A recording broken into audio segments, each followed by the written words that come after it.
Hey everyone, it's Jessie checking in from Val d'Isère. It's Friday morning and there's that proper winter feel in the air after a long spell of snowfall yesterday, with the village looking fresh and quiet under a thick white blanket and everyone just taking a moment to see what the mountain has delivered overnight. In town, overnight temperatures held around -2 degrees Celsius. Snow continued on and off through the evening and into the early hours, with steady light precipitation at times, before easing off towards sunrise. Winds remained fairly light overall, although there were occasional gusts reaching just over 30 kilometres per hour. By first light, the snowfall had largely stopped, leaving a noticeably deeper cover in the village compared to yesterday evening. Around town today, it's mostly cloudy.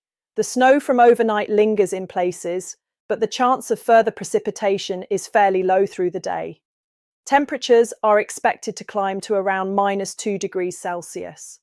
Winds are light overall, coming from the northwest this morning before turning more westerly later, generally between 7 and 12 kilometres per hour, although gusts could still reach up to 57 kilometres per hour at times. So it will feel fresh, especially in any exposed spots. Up on Bellevarde summit, it's noticeably colder, with highs around -6 degrees Celsius. It's a mix of clearer and cloudier skies early on, but remaining partly cloudy through the day, and the sun not really making an appearance. Winds are stronger up top, moderate during the early hours between 20 and 29 kilometres per hour, easing a little this afternoon, but with gusts still pushing up towards 55 kilometres per hour. Visibility may vary depending on passing cloud, so expect more challenging conditions higher up compared to the village. Lift openings are likely to be slightly delayed this morning as the pisteurs have been carrying out avalanche blasting from 6:50 to secure the ski area. After the recent heavy snowfall and wind, this work is essential to make the slopes as safe as possible, so do allow a bit of extra time and keep an eye on the Val d'Isère ski app and Radio Val updates before heading up. A couple of things happening around resort today. At the Blue Note tonight from 9 o'clock, it's the Friday night doubles darts tournament. €5 per player, 16 teams maximum, first come first served. You can message them directly to secure your spot or just sign up at the bar. On the Savonnette piste this evening, there's the nocturnal parallel slalom, the Trophée Dynastar. It's open to holidaymakers with categories for children, women and men.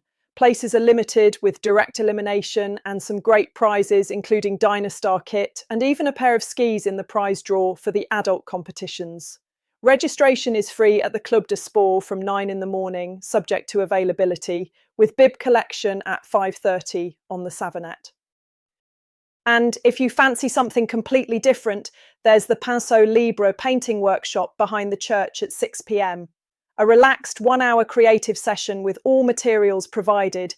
It's a lovely way to step out of ski mode for a bit and just switch off. Booking is through the tourist office and spaces are limited. Now for the Avalanche Outlook.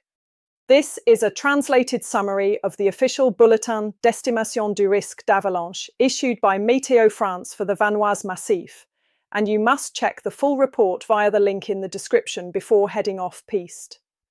During the night from Thursday into Friday, the risk level reached 5 out of 5, very high, while heavy snowfall combined with wind created extremely unstable conditions.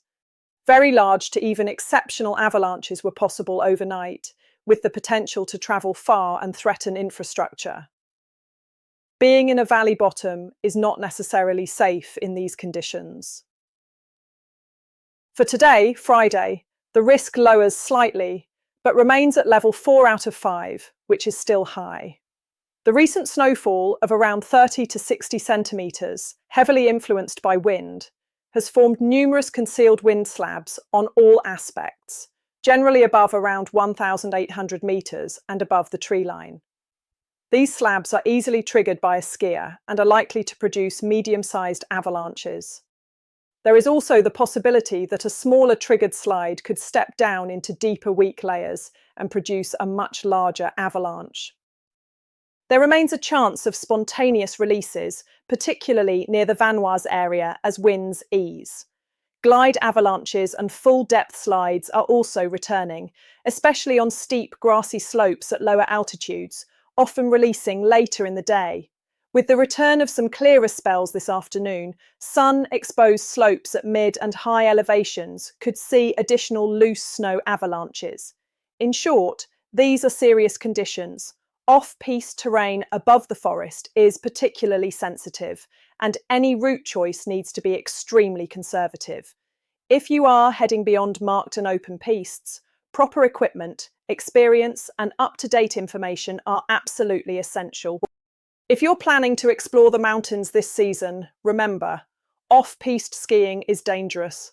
Always take a qualified guide and never go off-piste without a transceiver, shovel, and probe. And most importantly, know how to use them and practice regularly. And that's everything for this Friday morning. If you're out enjoying the fresh snow, stay safe and take it steady. And as always, if you know of any events, live music, or little gems happening around resort, drop them in the comments so we can share the love. If you're finding our updates useful, a like and a subscribe to the Val d'Isère online YouTube channel really helps to support what we do and reach more people who love the resort. For further information, piste reports, and events sponsored by Val d'Isère Tourism, please go to radiovaldisere.com, the local radio station with the most up-to-date information. Forecast information provided by medioblue.com, infoclimat.fr and meteofrance.fr. Conditions in the Alps can change quickly, so always check before heading out. Webcam pictures courtesy of the official Val d'Isère website valdisere.com.